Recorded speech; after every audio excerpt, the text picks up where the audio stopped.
Olá pessoal, tudo bem? Que bom estarmos de volta depois de um tempinho sem produção de vídeos. Estava resolvendo algumas questões técnicas, mas que bom que nós estamos de volta para dar continuidade aos nossos estudos.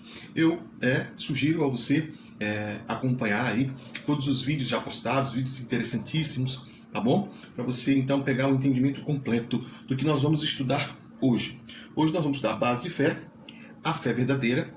Aqui vai ser uma conclusão, uma compilação de tudo que já estudamos um pouco, certo? Sobre a verdade verdadeira. Principalmente no âmbito da fé, no âmbito das coisas eclesiásticas, bíblicas, ok? Mas, desde já, eu já vou anunciando que os próximos vídeos nós vamos começar a abordar temas bastante interessantes de conhecimento geral. Ou é para ser de conhecimento geral, né? Nem todo mundo tem esse conhecimento. Vamos falar sobre terra plana, vamos falar sobre muitas coisas da ciência, da pseudociência, da ciência moderna. Vamos falar, enfim, muita coisa interessante. Coisas atuais, coisas que envolvem o interesse de todos, tá bom? Então fique atento, se inscreva no canal, tá bom? Ative as notificações, porque nós voltamos com força máxima, tem muita coisa para a gente estudar e vai ser bom demais, ok? O assunto de hoje: base de fé. Quando fala base, significa o fundamento.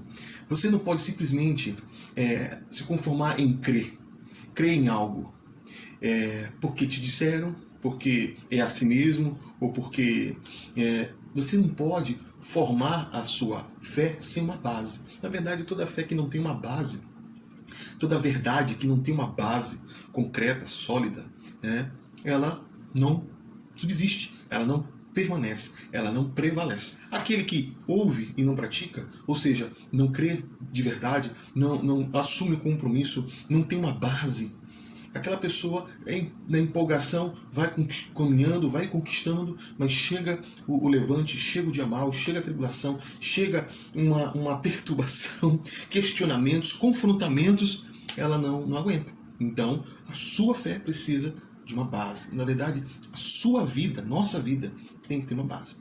É claro que nós, que cremos no Criador dos céus da terra, Yahweh Tsebaot, ele é a nossa base, as suas escrituras, a sua palavra, que está compilada no livro que chamamos Bíblia. Então, o estudo que nós estamos fazendo aqui é para ajudar você a ter uma base sólida, frutífera, incontestável, inconfundível, firme. Ok? Então vamos lá. Pode ser devidamente comprovado nas escrituras sagradas, desde Gênesis a Apocalipse, que o Criador sempre levantou homens, mulheres, obviamente, sua imagem e semelhança, para o representar. Na verdade, para representar. E estabelecer seus desígnios na terra. Comprovadamente, você vê ali que o Senhor ele não desceu todas as vezes que precisava o cumprimento de um propósito. Ele levantava pessoas, inspirava pessoas, seres humanos, pessoas falhas. Tá? Então, para você que quer ter um relacionamento só com o Criador, não quer saber de homens, o próprio Criador, ele levanta homens falhos, para poder manifestar a sua vontade. Então, nós devemos crer no Criador, seguir a sua palavra, mas ter a ciência que ele usa pessoas. Tá? Ele usa pessoas. Ok. Desde Sete não é um número não. Sete é um dos filhos de Adão e Eva, tá bom? Pois que Caim matou Abel, Caim viveu errante mundo afora, e aí eles tiveram mais um filho, Adão e Eva. E o nome dele era Sete. Tem que ler a Bíblia, né? Vamos ler um pouquinho a Bíblia. Quando pela primeira vez alguém de livre e espontânea vontade invocou, adorou a majestade e o nome do Criador, foi Sete. Foi a primeira pessoa a fazer isso. Passando por Enoque, desde Sete, passando por Enoque, que andou tão fiel ao Criador que foi tomado para o céu, passando também por Noé. São homens, pessoas falhas, mas que o Senhor levantou. Noé, que no original é Noá, até Abraão, o Criador preservou homens que eram leais ao seu propósito. Vai vendo? De forma mais detalhada, após o dilúvio e a divisão das línguas mediante o episódio da Torre de Babel, lá em Gênesis capítulo 11, o Altíssimo decidiu dar início de fato ao plano de salvação. Okay? Para isso precisaria levantar uma linhagem santa, de onde poderia surgir o Messias. O que significa santo? Santo é separado. Santo significa preservado de toda sujeira, imundície. Sabe quando você está num local que cheio de poeira, muita poeira, e você tem algo precioso, você tem não precisa nem ser precioso, um copo que serve para beber. E a água tem que estar limpa, pura, sem pó, sem poeira. O que você faz com esse copo que está num ambiente cheio de poeira, sujo? Né? Você guarda, você separa, você bota ele dentro de uma prateleira ou então dentro de uma gaveta para não sujar. Isso é ser santo. Ser santo é estar separado, tá bom? Mesmo em determinado ambiente, mas preservado, sem sujeira. Então, o Senhor precisava levantar uma nação santa, santa para o plano de salvação. O Deus Pai escolheu e levantou Abraão, que foi aprovado e consagrado através de uma aliança consolidada por sacrifício e fogo. Sem sacrifício não há fogo, né? Sem sacrifício não há ali a operação espiritual. Graças ao nosso bom Deus, o Criador do céu e da terra, ele sacrificou seu Filho. O próprio Messias se entregou como sacrifício para que haja uma autoridade, uma manifestação espiritual, um poder, uma apropriação espiritual. Então nós devemos também tomar sua cruz e segui-lo, ou seja, há uma vida de sacrifícios, não igual ao do Messias, mas um preço que se paga para podermos sermos um ser espiritual evoluído, frutífero, com poder e autoridade. Há um preço que se paga. O preço é a renúncia, é se abster de coisas que te afastam do Criador. Na verdade, quem ama o Criador não vê isso como um preço. Tem prazer em fazer o que for necessário para estar sempre na presença dele, sempre estar conectado com o Criador. Mas para quem vive na carne, ama o mundo, acaba se tornando um sacrifício. Dói, sofre, porque está se desgarrando das coisas que são opostas ao Criador, que não agrada ao Deus Pai. Enfim, Gênesis capítulo 15 está registrado esse sacrifício que selou ali Abraão como o início, né, de um plano de salvação. O início terreno, porque o plano de salvação já começou desde antes que houvesse mundo. Na mente do Criador, né, ele já tinha um plano, há um propósito para a Terra. Esse também é um dos estudos que nós vamos trazer mais à frente. O propósito da Terra, a origem do mal, a teoria do equilíbrio, tá bom? Vai ser bastante interessante. Vamos lá. Assim como também pela manifestação de Melquisedeque, que surgindo de forma divinamente misteriosa, recebeu o seu dízimo, recebeu o dízimo de Abraão, simbolizando ali, foi um símbolo da sua aceitação e consagração diante de todas as nações da terra, como o pai da fé. Olha, eu quero falar para você, meu querido, não tinha igreja nesse tempo, não tinha pastor, não tinha padre, não tinha um sistema ou uma organização dita como religiosa como funciona hoje. Mas veja que o Criador, ele tem suas maneiras de consagrar, de fazer as coisas acontecerem aqui na terra. Ele enviou um representante, um sacerdote, Melquisedeque, recebeu os dízimos. Para quem tem uma rixa aí com o dízimo, para quem tem uma certa implicância, o dízimo vem antes da lei, vem antes de Moisés. O dízimo foi uma ação voluntária, cheia de amor e gratidão de Abraão, que o Senhor tomou como um dos símbolos de fé, amor e gratidão. Então o dízimo, ele é muito mais do que uma ordenância, tá? Ele é um símbolo poderoso de fé, obediência, amor, gratidão.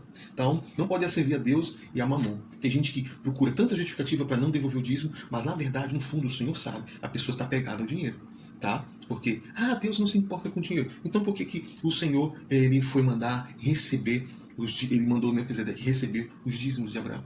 Mas nesse tempo não era dinheiro. Claro, não tinha o papel, mas era valor monetário, porque as pessoas usavam tudo aquilo que Abraão devolveu como dízimo como moeda de troca. Era um poder aquisitivo daquele tempo. Hoje o papel representa o poder aquisitivo. Não precisa se dar o animal, não precisa se dar o objeto, se tem um representante daquele valor monetário, que é um título, que é um papel. Okay? Mas o importante não é o animal, não é o papel, não é o dinheiro em si. É a fé, a obediência, o amor, é o dar com alegria, é o fazer para demonstrar que o Senhor é o Todo-Poderoso, de louvor, de honra, de glória, do ouro, da prata, de tudo. Ele é digno. Abraão demonstrou isso e, através desse símbolo, através de Melquisedeque, Abraão foi consolidado, consagrado como o pai de muitas nações, o pai da fé, e ali começa um propósito. Veja que nós estamos falando aqui da verdade verdadeira, a base da fé. A base da fé vem do Criador, mas se manifesta através de pessoas. Tá? Não podemos ter um relacionamento com o Criador, um relacionamento com a verdade, ignorando a importância das pessoas. O Senhor criou o homem conforme a sua imagem e semelhança, viu o pecado, ali desconfigurou a essência do homem, sim, mas o Senhor, ele usa homens para estabelecer sua vontade. Tá? Toda a glória do Criador, mas existem personagens, peças importantes para que o plano se cumpra. Buscar um relacionamento com o Criador, sem considerar que ele usa pessoas, representantes, líderes, tá? É a mesma coisa do que negar a vontade do Criador. Então, muito importante isso. De Abraão veio Isaac, de Isaac veio Jacó e Raucaf, e de Jacó, que passou a ser chamado pelo próprio Criador de Israel, que é Yashru, veio 12 filhos que originaram 12 tribos, as 12 tribos de Israel. O povo escolhido e consagrado pelo Deus Criador, Elohim.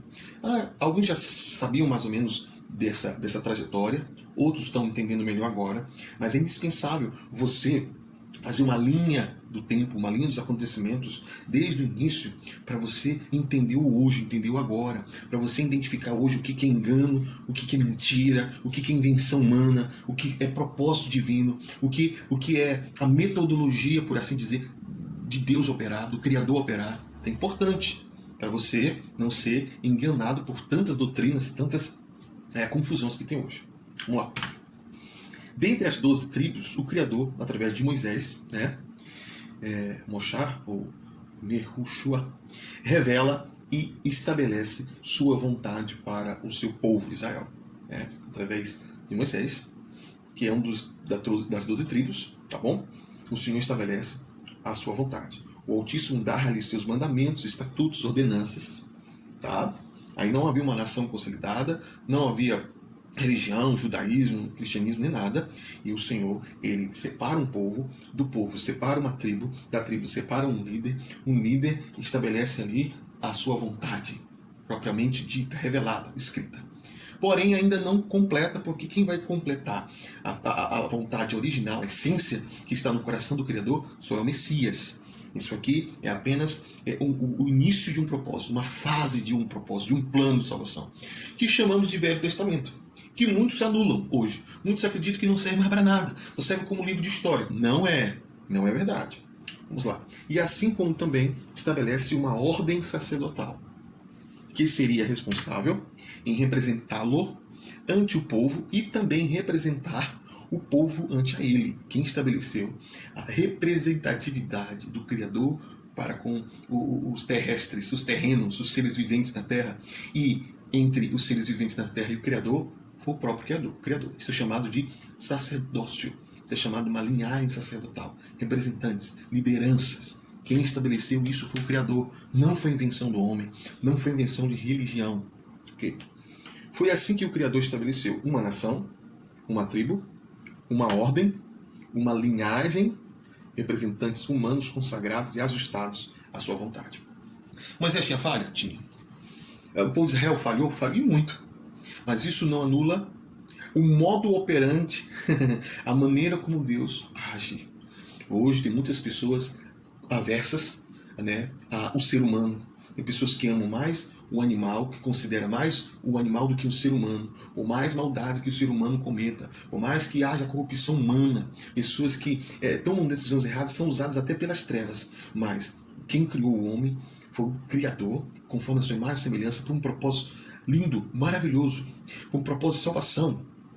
Nós devemos acreditar no propósito que o Senhor estabelece através de pessoas. Você pode não querer confiar na pessoa, colocar sua vida na mão de pessoa, sua vida na mão do Criador, mas saber reconhecer e respeitar o que o Senhor estabeleceu. E Ele estabelece líderes, Ele estabelece nações, Ele consagra tribos, Ele consagra propósitos, ministérios, grupos.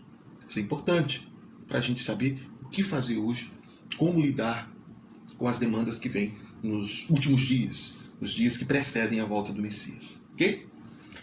Tempos se passaram e o Deus de Israel levantou o homem segundo o seu coração para preservar uma linhagem santa. Dentre eles se destaca Davi, que embora fosse ungido rei, muitas vezes exercia o sacerdócio diante de Deus, que ao invés de lhe advertir por tal ingerência, porque uma pessoa que não era da tribo de Levi, que foi separada oficialmente como sacerdote, ele não podia exercer a função de sacerdote. Davi exercia, Davi era da tribo de Judá. Mas por que o Senhor não castigou, não puniu ele? Porque o Senhor via no coração de Davi um desejo, um amor, uma fé que transcendia até mesmo o que os sacerdotes faziam. Então o Senhor faz isso. Ele chama as coisas que não são para confundir as que são, porque aquelas que são sim vai dessa. Existem muitos líderes, muitas pessoas que foram consagradas, que se desvirtuam, que se corrompem, é verdade. E Deus levanta outros segundo o seu coração para cumprir um propósito. Mas Deus levanta. Deus levanta pessoas, tá bom? Vamos lá. O que o Criador fez com Davi? Mesmo ele fazendo uma coisa que não era oficialmente para ele fazer. Deus fez foi lhe amar e prometer que não faltaria sucessor no seu trono e que seu reino se estenderia para a eternidade. Davi, ele amava tanto ao Criador, independente do reino, de riqueza, independente de qualquer coisa, que o Senhor o constituiu como um rei de uma linhagem eterna. Um rei que seria separado para a eternidade. O Senhor escolheu em Davi, da tribo de Judá, né, uma representação eterna de sacerdócio e de reinado. Tá? Olha que coisa maravilhosa. Quando o Senhor se agrada. Davi era falho? E como era? Davi cometeu pecados assim inescrupulosos. Se você convivesse com Davi hoje, você teria uma visão muito negativa de Davi pelas coisas que ele fez e que as pessoas falavam que ele fez. Mas qual foi o veredito do Criador? Julgou Davi? Não. Porque via sinceridade, via humildade em Davi. Para cada erro que Davi cometia, ele buscava compensar com 100 acertos. Isso faz toda a diferença. Né? O arrependimento, o quebrantamento, querer ser melhor, não querer errar mais naquilo, isso faz toda a diferença. O coração quebrantado e contrito, jamais o Senhor despreza. Até porque o Senhor tem um propósito. E por amor à pessoa e pela fidelidade ao propósito, o Senhor renova, restaura, levanta, Ele faz proezas. Tá bom? Então, cumprindo tal promessa, eis que nasceu em Belém. O Senhor prometeu para Davi que não faltaria sucessor, que o reino dele se estenderia para sempre. Então, cumprindo, nasceu em Belém, nas terras da tribo de Judá. A mesma tribo, né, e linhagem do rei Davi, um menino judeu, cujo nome fora revelado por um anjo. Não foi ninguém que pensou nesse nome. O anjo trouxe do alto, veio do próprio Criador o nome, o verdadeiro nome, que não pode ser um nome grego. O anjo não trouxe um nome grego. O Messias não nasceu na Grécia, nem nasceu em Roma, nasceu em Israel, que falava o aramaico, que foi ali se estendido por hebraico, e o nome que foi dado a um judeu foi na língua hebraica, aramaica. Tá? Não pode ser Jesus, embora seja um nome lindo, um nome conhecido, que a gente pode até se comunicar através desse nome para entender melhor quando estamos falando o Filho do Criador, mas o nome verdadeiro, você sabe, está no vídeo aqui na playlist do canal, Yahushua HaMashiach. Que em visita milagrosa revelou uma jovem mulher, o anjo revelou uma jovem mulher, chamada Maria, que na verdade é Maroém, que seria mãe do Messias, o Filho do Altíssimo. Este é Yahushua, que muitos conhecem pelo nome grego Jesus, o Filho do Deus vivo, Deus de Israel. Aleluia! O Messias cresceu e deu início ao seu ministério terreno. Uma das primeiras ações do Mestre foi chamar o quê? Mais uma vez, o que o Mestre faz? Ele é o Filho de Deus, Todo-Poderoso, o Messias, o Espírito dele, o Espírito do Criador está nele. Mas o que ele faz? Ele dá continuidade ao plano de salvação, ele dá continuidade ao modus operandi do Criador, ele continua a preservar uma linhagem sacerdotal. Uma das primeiras ações do Mestre foi chamar, eleger e consagrar apóstolos, homens, vários, pessoas, homens sinceros e humildes de Israel, que, depois de provados e aprovados, receberam o sacerdócio divino para conduzir os seguidores do Messias. Tanto judeus, israelitas, como também gentios de toda língua e nação, todo aquele que cresce e fosse renovado na fé no Cordeiro, do Deus de Israel, que tire e salva a todos de todo pecado. O Senhor elege homens, consagra, sabendo que eles estão falhos, sabendo que estão sujeitos a erros, a pecados, mas através da imagem e semelhança do Criador, da fé depositada em pessoas, que a obra de salvação se estende. O Messias também fez que nem o Pai. O Pai levantou Abraão, Moisés e tantos outros. O Messias também levanta Pedro, João, Tiago, Tomé, que era incrédulo, Judas, que a gente sabe qual foi a índole dele, o caráter dele, mas foi escolhido, pois é um propósito. Quantas pessoas saem do propósito do Criador porque aceitam uma aversão, uma cisma, uma implicância, uma incredulidade nas pessoas que o Senhor levantou. Ainda que elas falhem, ainda que elas errem. Mas é um propósito. Na força de um propósito, na promessa, o Senhor, como diz a Escritura Sagrada, João capítulo 15, todo aquele que dá fruto, ele limpa. Mas aquele que não dá fruto, porque tem cisma com pessoas, que não acredita, não há amor no seu coração, aquele que não dá fruto, ele corta. Tá? O Senhor prefere uma pessoa problemática, mas que quer frutificar e o ama de todo o coração, do que aquela pessoa que aparentemente é perfeitinha, politicamente correta, mas não faz nada para com o reino, não faz nada em função ao cumprimento de um propósito, a um plano de salvação. A pessoa é egoísta, ela só quer viver a salvação, mas não quer levar a salvação, não quer levar a verdade, não paga um preço por causa do reino. Tá? Isso é muito importante, isso é muito sério. Certo? Esses apóstolos, líderes que receberam o sacerdócio diretamente do leão da tribo de Judá, não era grego, não era em Roma, o sumo sacerdote celestial, representam as tribos de Israel. E esses apóstolos representam as tribos de Israel, a quem o Deus Criador manteve preservado o sacerdócio, desde a ordem de Melquisedeque. Você está vendo a ligação? Muitas pessoas separam o Antigo Testamento do Novo Testamento e dizem e colocam como se o Velho Testamento não servisse para nada, só apenas um livro de história. Não, há uma linha de eventos, há uma continuidade. O que o Senhor começou lá em Abraão, através de Melquisedeque, estabelecer ali uma relação sacerdotal, uma linhagem. O Messias continuou e passou o bastão para quem? Para israelitas. Pedro, João, os apóstolos. É da onde? Da Grécia, da Roma? Não, é de Israel. E continuou ali sendo um berço da liderança sacerdotal. Tem falhas, tem erros, se corrompe, se desvirtua. Acontece, mas não anula o propósito. Deus levanta um, abate outro, mas o propósito continua. A linhagem sacerdotal tem que continuar, porque esses são os guardiões, esses que preservam a essência do propósito do Criador. Hoje em dia, as pessoas se fazem líderes, se estabelecem como apóstolos, se intitulam como representantes do Criador, nem sabe, desconhece, despreza a ordem, a linha que o Senhor estabeleceu. Muitos dizendo que são, mas não são diante do Criador. E muitas ovelhas, uma manada de pessoas, por assim dizer, estão seguindo a líderes que não são, propósitos que não são. São meros clubes, associações, grupos de pessoas, um ciclo de amizade, que ali parece ser uma coisa boa, legal, mas não há um propósito, não há uma firmeza. Porque os verdadeiros propósitos que o Criador levantou na terra, propósito de salvação que está ligado ao plano de salvação, está sendo bombardeado. O dragão, sabendo que pouco tempo lhe resta, está partindo para cima. De quem? Da igreja? Não.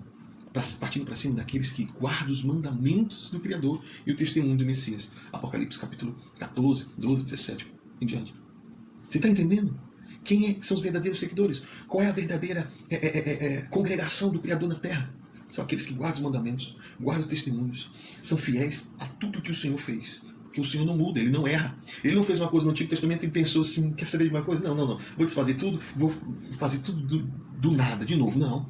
O Messias, ele não veio para destruir, abrogar a lei, os mandamentos, tudo que o Pai começou. Ele veio para cumprir. Depois que cumpriu, passou o bastão. Para quem? Para 12 apóstolos, israelitas.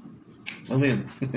É importante relembrar que depois que Levi, a tribo sacerdotal, foi dispersa, a tribo de Judá, através da promessa feita pelo Criador a Davi, recebeu a ordem sacerdotal e tal ordem foi consolidada pelo Messias, que, sendo judeu, deu início à restauração das casas de Israel.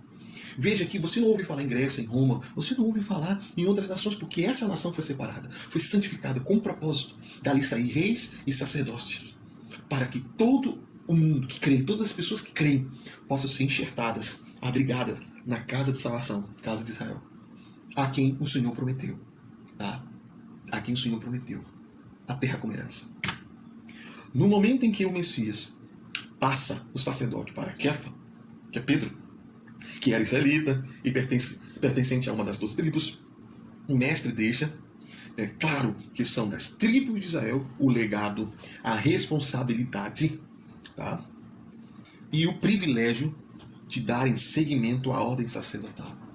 O Messias que passa por uns representantes das 12 tribos, no caso Kefa, que era de uma das tribos, passa a ordem sacerdotal, a liderança, tá? Dentro do plano de salvação do Pai, que se estenderia para todos os confins da terra.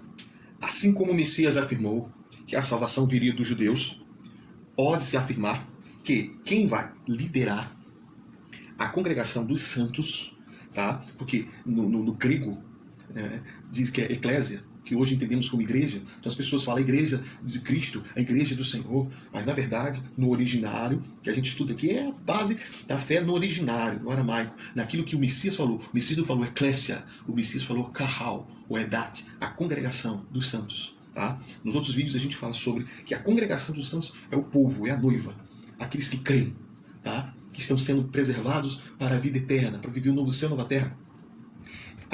Quem vai liderar esse grupo? Quem vai preservar a doutrina, trazer a sã doutrina, trazer as instruções, as diretrizes do que fazer, como fazer aqui na terra, até o Messias voltar? Olha, que muitos que muitos entendem como igreja, a congregação dos santos, quem vai liderar?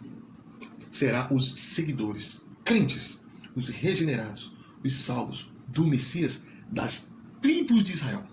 Lembra que no vídeo passado a gente perguntou o que o Senhor fez com as tribos? As tribos não importam mais não, os líderes que ele levantou, a linha sacerdotal que ele estabeleceu, depois que o Messias veio, falou ali com os apóstolos foram dispersos, acabou. Aí do nada veio o Império Romano, aí nasceu uma igreja católica romana, nasceu um Papa romano, que fez atrocidades no tempo da Inquisição e perseguições e as cruzadas. Então eles, os papas, os líderes, os padres católicos romanos, que se tornaram representantes de Deus na Terra. Aí o Senhor não quis mais saber de Israel, as 12 tribos não prestam mais, a linha sacerdotal que começou lá em Melquisedeque, passou para Levi, passou para Davi, e Davi foi preservado até o Messias, o leão da tribo de Judá, e ele passou para os 12 apóstolos. Depois dos 12 apóstolos, pronto. O Senhor apagou Israel do mapa. Não vem mais de Israel nenhum líder. Hoje os líderes são o quê? Brasileiro, gentio, quem quer que seja líder que seja. Se você fizer um seminário, um curso para liderança pastoral da igreja A, da igreja B, então o Senhor já constituiu. É assim? É assim? Pelo contrário. É das tribos, encabeçada pelo Messias, o primogênito das tribos, tá? O sacerdócio. É das tribos que vem a liderança da congregação. Tá? Hoje, o verdadeiro líder, segundo o coração do Criador, ele, na sua genealogia, na sua linhagem sacerdotal, recebeu a imposição de mãos de alguém que, por sua vez, numa linha atrás, veio das tribos de Israel. Claro que um líder, um pastor de igreja hoje, ou alguém que estudando esse vídeo, e deve ficar com certeza escandalizado, chateado. Eu tenho que ser um judeu, tem que ser de Israel para ser líder. Esse pastor está inventando. Nem ele mesmo é judeu, ele é brasileiro. Nem é assim que funciona. Não estou dizendo que o Senhor não tem líderes, representantes no Brasil, na Índia, na Indonésia, onde for. Onde houver um povo que crê no Messias e guarda seus mandamentos, ali é um povo santo. Mas nós vamos ver aqui, na continuidade do texto, a importância do que está se falando e como vai ajudar você, seguidor do Messias, a identificar a verdadeira linha sacerdotal, o sacerdócio, na sua vida, para que haja fruto, para que você pague o preço que for necessário, para que se cumpra o propósito, o plano de salvação que Deus confiou às tribos e que o Messias consagrou e passou os apóstolos.